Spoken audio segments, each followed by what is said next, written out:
On Podcast Network, your team every day. You are Locked On Cardinals, your daily Arizona Cardinals podcast. Part of the Locked On Podcast Network, your team every day.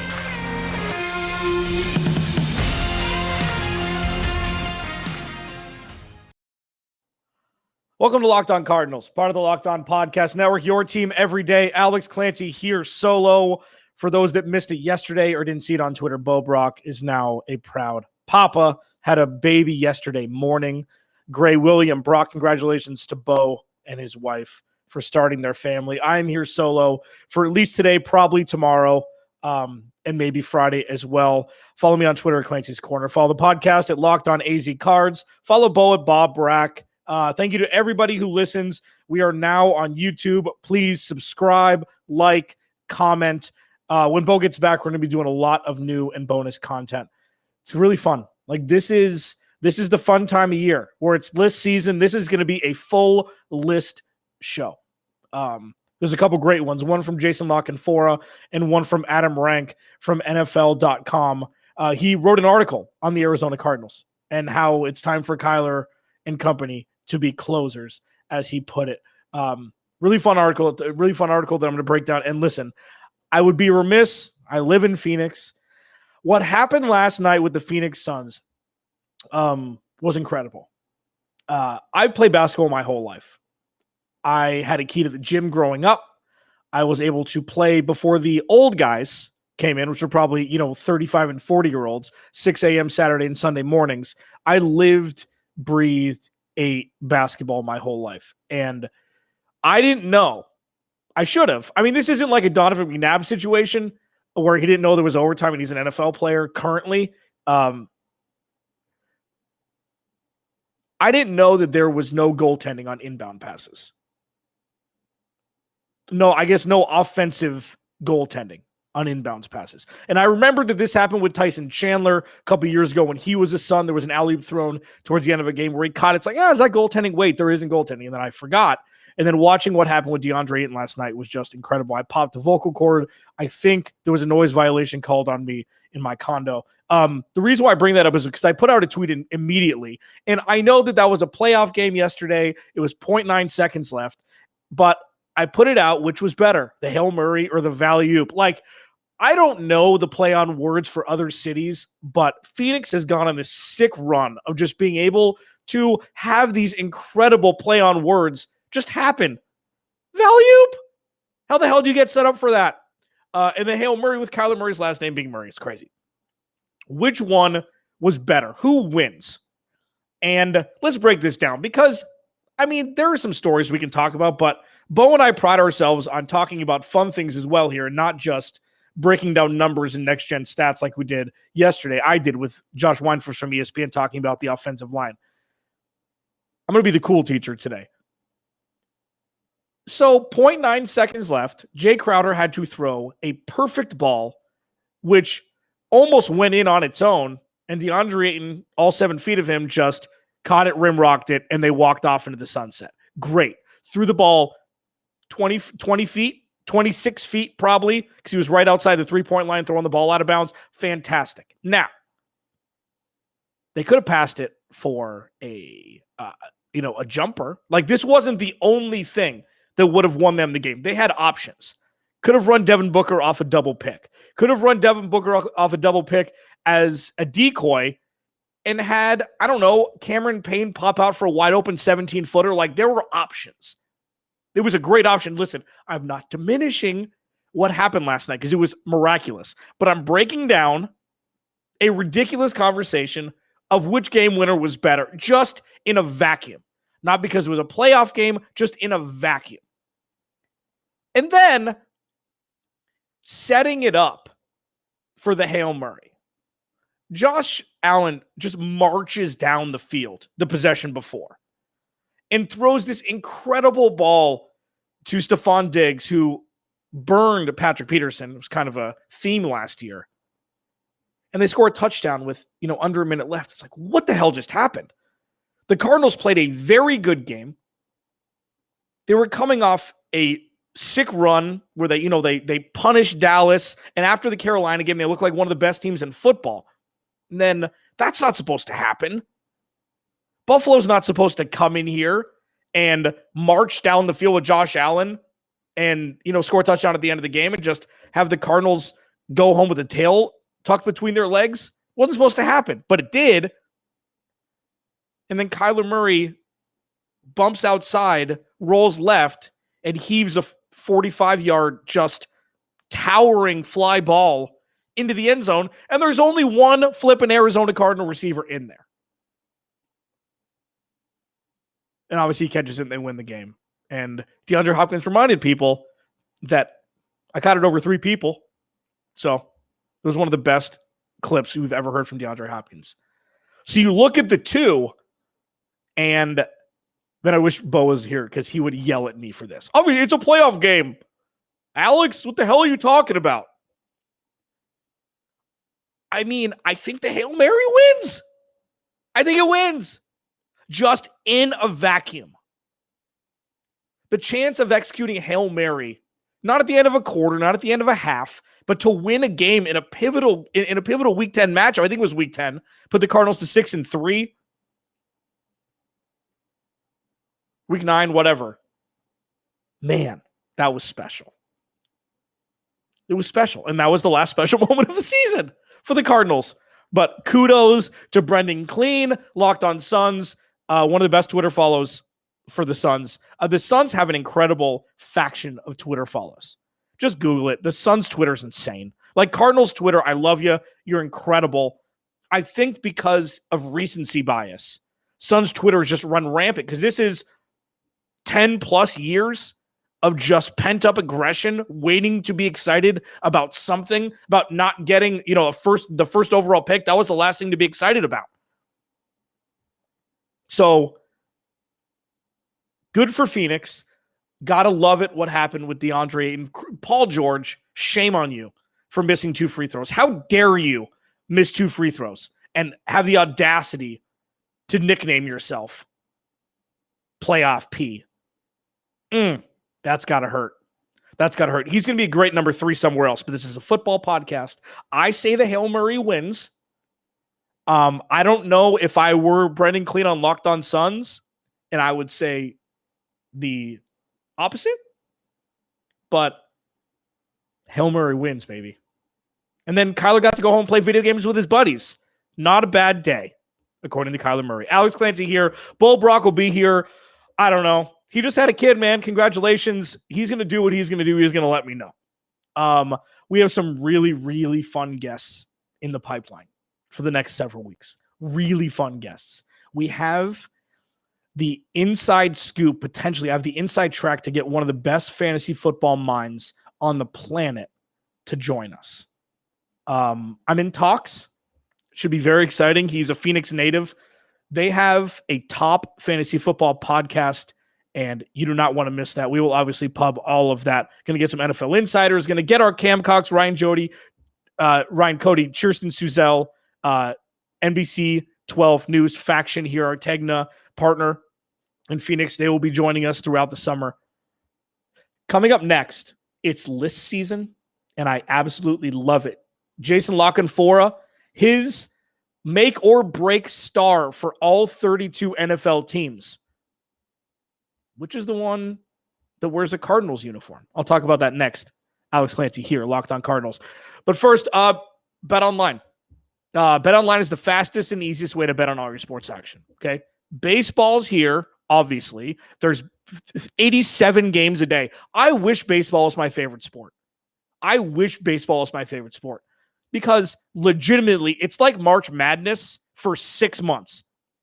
And obviously, you have your favorite team. You get to watch your favorite team play your favorite sport 162 times. Wouldn't that be incredible? BetOnline's got you covered for all your baseball betting action. Get all the latest news, odds, and info for all your sporting needs, including Major League Baseball, as I mentioned, NBA playoffs, NHL playoffs, UFC, MMA, etc. Don't sit on the sidelines anymore. Go to the website or use your mobile device to sign up today and receive your 50% welcome bonus on your first deposit using promo code Locked On. Go to the website or use your mobile device to sign up today. Receive your 50% welcome bonus on your first deposit using promo code Locked On. Bet Online, your online sportsbook experts. Alex Clancy here, riding solo mission. Bo Brock, proud dad to Gray William Brock. 9 pounds, 2 ounces.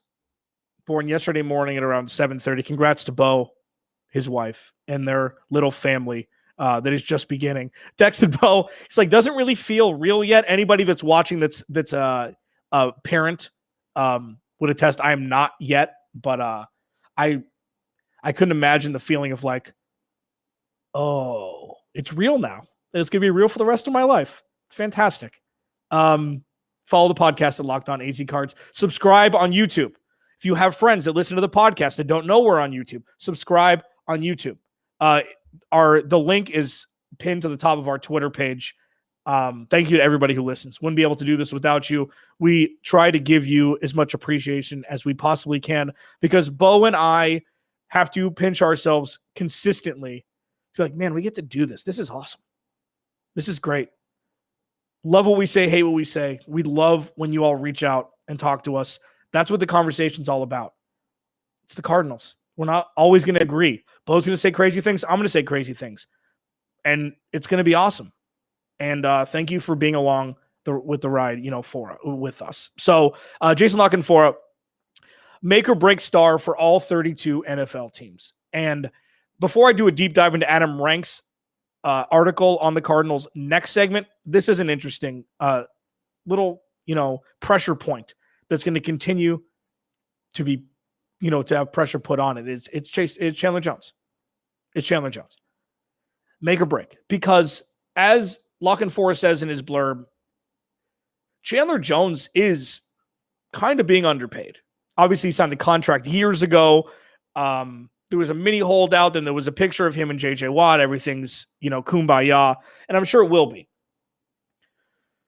Chandler Jones is the best pass rusher we've seen wearing Arizona Cardinals uniform. I'm not going to say ever because that's such a, polarizing statement, but I mean, let's say over the last decade, he's been one of the best in the NFL, let alone just an Arizona Cardinal, and didn't play very well before he got injured last year.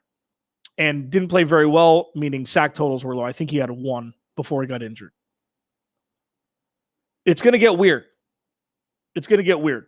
Like, Bo and I were talking about this before last season, like a year ago, where it's like Kyler Murray is going into his second year of his rookie scale contract. Patrick Peterson's contract is up at the end of this year, and Chandler Jones' contract is up at the end of next year. It's going to get weird for a lot of contract negotiations and situations where you may not see your favorite Arizona Cardinal in an Arizona Cardinal uniform anymore. And we saw it with Patrick Peterson, 1 year, $10 million, good. Cardinals were going to pay him that. Chandler Jones is more interesting. He's 30. Okay. He is the, silent pillar of this defense. He's the one that when things were going well, at least you could see Chandler Jones sack totals. Even in 2018, I mean, he had good sack totals. 2019, Kyler Murray's rookie year. Strip sacks, Chandler Jones, that's what he was doing. He was consistent as gravity. And the interesting part about all of this with Patrick Peterson and Chandler Jones alike is those are the people like employees in a company where you rely on employees in a company, your top employees that have been around for a long time that you don't have to worry about. Those are the best employees, the ones that kind of police the other employees, and you don't really have to think about it. And now with Patrick Peterson gone, it's like, oh, now we have to think about who the cornerback 1 is. Regardless of what Patrick Peterson's checkered last couple of years look like, you had your CB1. And you just hope that he would perform at 70% of what he was during his heyday 7 or 8 years ago. And Chandler Jones, like, well, you know what? The pass rush, it's top heavy, but at least there's a top heavy quotient of the pass rush. And then now with Chandler Jones, I mean, obviously, he's got 1 year left on his deal. Do you extend him? Do you make him retire an Arizona Cardinal? Do you trade him? Can you get a second round pick for Chandler Jones at the age of 30? or do you just let him walk at the end of the year? I brought up franchise tagging him at the end of 2021. Obviously, this is all predicated upon his performance. This could be an easy conversation. If J.J. Watt comes in and turns out to be the Ndamukong Suh of the Rams line and just springs the Aaron Donald of our pass rush, of the Cardinals pass rush in Chandler Jones, and he gets 15 sacks again, we're going to have a conversation where it's like, how much do you pay Chandler Jones in an effort to keep him, or how much is too much and you just see him walk? And that's where the franchise tag comes into play. If you see him perform again at the top tier Chandler Jones performance level, then you have a conversation like that. This is very fluid, and it's going to be completely predicated upon this year's performance. The defense is better this year. I think even with the removal of Patrick Peterson, the secondary being weaker, especially the cornerback room, obviously, the front seven is going to be strong. Jordan Phillips played well when he was healthy. I don't know if he played as well as the contract that he got, but he's going to be a mauler. And you have Lecky Fotu and Rashad Lawrence in their second year, and you have J.J. Watt, man. J.J. Watt, even at 70% of what he once was, is going to elevate this team. So we'll see what happens with Chandler Jones, but I agree. I agree. The make or break dude, it's Chandler Jones. You always relied Chandler Jones over 10 sacks, Patrick Peterson being your CB1. And then when you had all the other issues, you didn't even talk about those things because you expected the output that you have grown accustomed to during their tenure as Arizona Cardinals. And then now, as the culture shifts, Chandler Jones is he's one of the last remaining pieces to the Bruce Arians era. And he's he's not 37 years old. He's not Terrell Suggs here trying to get a paycheck where you're going to cut him mid-season. That's not the situation here. But we don't know what Chandler Jones is going to be this year. He's still going to have his motor. He's still going to be a top-tier pass rusher in this league. We just don't know if he's going to be a 1%er anymore. We don't know. He missed 70% of last year. But it's going to be exciting, and it's going to be a talking point. And of course, you want to see Chandler Jones retire an Arizona Cardinal. Of course you do. But this is where the sticky business end of the NFL comes into play. And that's what we're going to be looking at. Every defensive snap of 2021, there's going to be that underlying wrinkle conversation of, is Chandler Jones worth extending after 2021? I hope so. Because that means the defense is going to be flourishing like you expected to. But is the defense supposed to be the anchor of this Arizona Cardinals team? No, it's not. I will talk about that through Adam Ranks from NFL.com's article surrounding what the Arizona Cardinals need to do in an effort to make a push towards the playoffs and not fall short in a I'm going to puke fashion like they did last year. Alex Clancy here. Follow me at Clancy's Corner on Twitter. Follow the podcast at Locked On AZ Cards. Please subscribe wherever you find your podcast and subscribe to our new YouTube channel. Please. Adam Ranks article discussed next. Locked On Cardinals. But first, my favorite sponsor. You're not supposed to have favorites. But if you ask your parents, they've got to have a favorite kid if there's two. Just admit to me there's a favorite kid. I'm telling you, I'm my mom's favorite kid. I have to be. I'm firstborn. Okay, the point of this is rockauto.com. Okay, I don't know anything about cars. I think that's why this sponsor rings true to me. It's hot as hell outside in Phoenix. I don't want to go outside. I work from home now. It's awesome. I can go to rockauto.com in my pajamas. I don't have to go to a chain storefront and walk around like I'm in a foreign land because I don't know anything that goes on in those stores. I don't know where to find tail lights. I don't know where to find paint for my car. I don't know where to find carpet for my car. I don't know anything. RockAuto.com's got me covered. Family-owned business. They've been online for 20 years. Okay. The prices are the same for manufacturers and do-it-yourselfers. You don't get upcharged because you're just, a Joe Schmo like me, a layman that's not a manufacturer. The prices are reliably low. Go to rockauto.com. Right? Locked on in their How Did You Hear About Us box so they know we sent you. Amazing selection, reliably low prices, all the parts your car will ever need. RockAuto.com. And I'm not done yet. I've got 60 more seconds of goodness for you. Built Bar. We're getting screenshots, people, from listeners that have bought and ingested so gross, Built Bars. Built Bar is the best tasting protein bar. It is. They're all chocolate covered. They're like 6 bites, and you want to continue to eat more. I tell this story because it's true. When I had COVID in June of 2020, and I couldn't eat anything, my throat was ripped up like it was bad. It was bad flu, bad, and I needed sustenance. I lived off Built Bars for 3 or 4 days. Luckily, we were sent a variety pack. We got to try everything, and I lived off Built Bars. True story. I got the protein I needed. 9 flavors: coconut almond, cherry raspberry, mint brownie, peanut butter brownie, double chocolate, salted caramel. Something for everybody, man. Like salted caramel, I think, is the winner. It's the winner for me out of the 9, but they're all good. They have between 17 and 18 grams of protein, around 180 calories, around 5 grams of sugar or less, and 5 grams of net carbs or less. Go to BuiltBar.com. Use promo code LOCKED15 for 15% off your first order. LOCKED15 at BuiltBar.com for 15% off your first order. Best tasting protein bar on the planet. Go get some.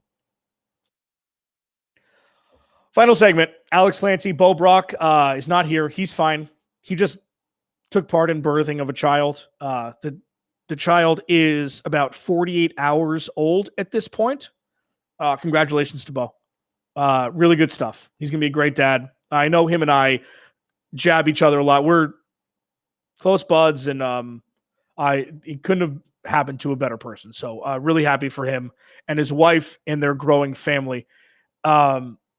Adam Rank from NFL.com wrote an article about the Cardinals, and it's interesting.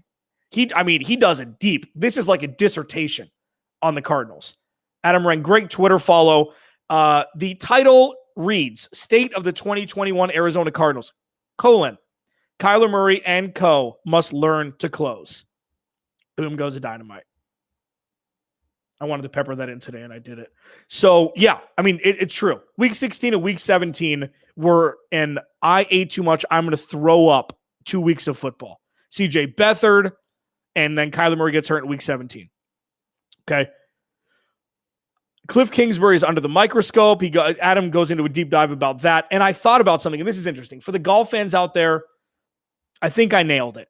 I think I nailed who Cliff Kingsbury is as a golfer.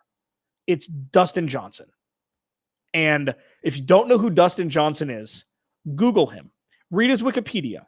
Dustin Johnson came onto the scene 15, 17 years ago. Okay. Young buck, 6'7", I think. He's married, or he was dating at the time, and now married to Paulina Gretzky. So he had a high profile spouse, and he comes out and he is in the final group of a couple majors, or towards the top of a couple majors. Big talker, and just never pulled through, never executed. And we kind of stopped talking after that. It was a really interesting transformation. And he was humbled, but that's the part where I'm picking up with Cliff Kingsbury. They're quiet dudes. We don't really know a whole lot about them. They have underperformed in large part. And Dustin Johnson has gone on to win multiple majors at the point. He won the Masters, I think, last year, and he started crying. Like, that's when we first saw Dustin Johnson as the real person. And we haven't seen that from Cliff Kingsbury yet. He shows a little emotion on the sideline, but in interviews, I've been a part of an interview with him. Press conferences, he's just kind of a monotone dude, monotone bro. And that's fine. There's no problem with that. He's just kind of an enigma in that regard, where we don't know what gets him going. We don't know what makes him tick. And when I thought of Dustin Johnson, I'm like, yeah, that makes sense. Because Adam, in this article, equated losing Week 16 and Week 17 to missing a 3-foot putt to win a major. And Dustin Johnson missed 2 putts inside 5 feet to lose a U.S. Open to Jordan Spieth a handful of years ago. And that was like, oh, perfect. They kind of look alike a little bit. They'd be cousins. It was just interesting. I digress. The golf fan in me loved that. The interesting part about this is two things. And he talks about Kyler. We talk about Kyler all the time. I kind of want to dive deep into the two players that he singled out here as projected 2021 MVP and 2021 breakout star. This is separate from the Jason La Canfora article. This is a completely different thing. Just happens to have two breakout stars in it. Again, list season is the best season, unless it's actually football season. The projected 2021 MVP for the Arizona Cardinals, Adam Rank has DeAndre Hopkins. And I agree. DeAndre Hopkins, 160 targets, 115 receptions, and 1,400 receiving yards. He was so underutilized last year. Yeah. All right, Ed. All right. I get it. Okay. He does the fruit stuff too. Okay. I 100%. I'll bet that Dustin Johnson hasn't had a carb in a decade either. Okay. I digress. I kind of want fruit now. DeAndre Hopkins was underutilized with 160 targets and 115 receptions. He was, because it's not just numbers. Okay. There was that one route tree comparison between him, Devontae Adams, Tyreek Hill, and I think Stephon Diggs in a specific week. And the other three look like lightning strikes, and DeAndre Hopkins looked like a cinnamon roll, where it's just left side, inside the sticks, or inside a 10-yard margin, and he had 12 targets or whatever, but they were all inside that one little portion of the field on the left side of the field. 115 receptions is laughable because I'm sure 15 of those or 20 or 25 of those were inside 5 yards of the line of scrimmage. If you watched the Arizona Cardinals last year, they didn't use DeAndre Hopkins well enough. And the interesting part about it was he was top 3 in all those categories. And sure, you have guys with balloon stats on bad teams. That's not what this was. This was, as Bo puts very eloquently, which is weird because he's the least eloquent person I know, maybe it was me that said it because I am eloquent, it's like having a Ferrari and driving it in first gear. Doesn't make any sense. You traded for DeAndre Hopkins. It was the highway robbery of the century with NFL trades, and you underutilize him. You underutilize him completely, or misuse him. I should say that. Underutilize and misuse him. He should have had upwards of 2,000 yards receiving if he was utilized correctly down the field last year. He should have. They had a cake schedule compared to what they have this year. A cake schedule. Look at the quarterbacks they played last year.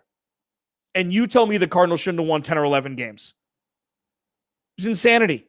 So MVP, I agree. We'll see if they're going to be able to figure out an elixir to get Cliff, to get DeAndre Hopkins open in space. I believe AJ Green will help. I believe Rondale Moore will definitely help. And I think Christian Kirk, with zero pressure on him to really be the number 2 guy this year as another speedster, will help keep defenses and secondaries honest and get DeAndre Hopkins one-on-one matchups that he needs to succeed. And I think he will.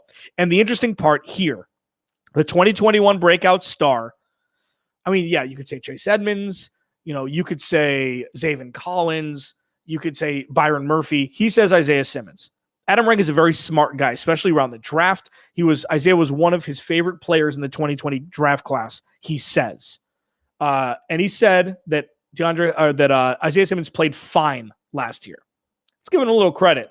I do think that Isaiah Simmons single-handedly had the most important defensive play in all of the 2020 season, where he intercepted Russell Wilson in overtime that set up the game-winning field goal by Zane Gonzalez. I do think that, which is super interesting.